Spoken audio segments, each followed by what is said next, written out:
MPa साहब परेशान न थी, असल 20 मिंटन में देग तैयार करे ॾियां थो।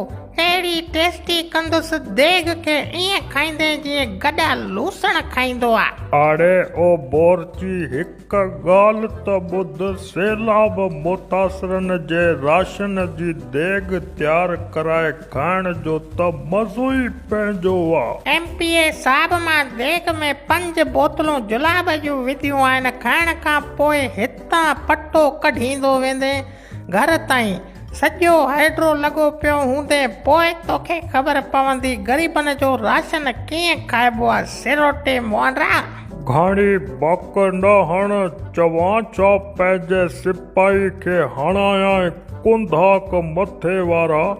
बाबा, असां सियासी माण्हुनि जो मादो एतिरो टाइट आहे, असांखे गॾ खारायो उहो बि हज़म करे वेंदासीं।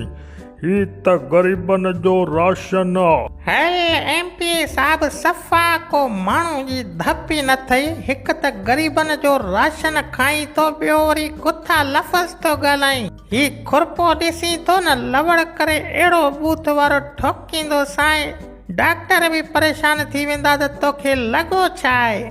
बारदाने मोंडरा, तोखे एहसास नथो अचे ग़रीबनि बोड मुतासिरनि जा बच्चा वीचारा बुख ते मरनि था, वरी उन्हनि जे आयल राशन जूं देगूं पचराए तव्हां पेट था भरियो। इहो त सिधो सौ हराम आहे। अरे बाबा, छा जो हराम हिलाल, तूं रुगो देग पचाए, तोखे सॼी देग गड़काए थो ॾियां। भला असां खां वधीक सिंध में को ग़रीब आहे छा, करीं तो एतिरी टर टर। एमपीए साहब, जख त हई थी, हाणे हेॾी सारी देग तूं अकेलो कीअं खाईंदे? ख़ाली पीली ज़ाया थींदी, मूंखे ॾे त आउं ग़रीबनि में विराए अचांसि।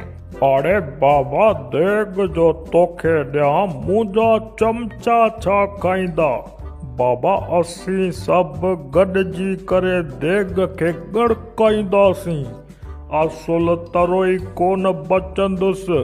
अञा अहिड़ियूं 2-3 देगूं ॿियूं बि अथई त उहे बि खणी अच, इन मां असांजो पेट कोन भरबो। अरे हेॾे आहीं त एमपीए, पर खाइण में त खचर जो बि पियो आहे।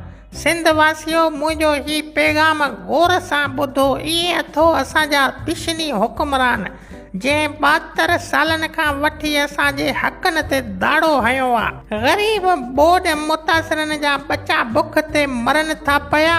ही एमपीए एमएनए वरी उन्हनि मिसकिननि जे आयल राशन मां देगूं तैयार कराए बंगलनि ते वेही पाण आराम सां था खाइनि। सिंधी ॿाहिरो अॼु इन्हनि खे सुञाणे छॾियो, सुभाणे इलेक्शन ते वोट वठण लाइ अचनि त इन्हनि ज़ालिमनि खे मुछनि खां पकड़े ईअं ढोकाइजो जीअं गॾ खे ढोकाइबो आहे।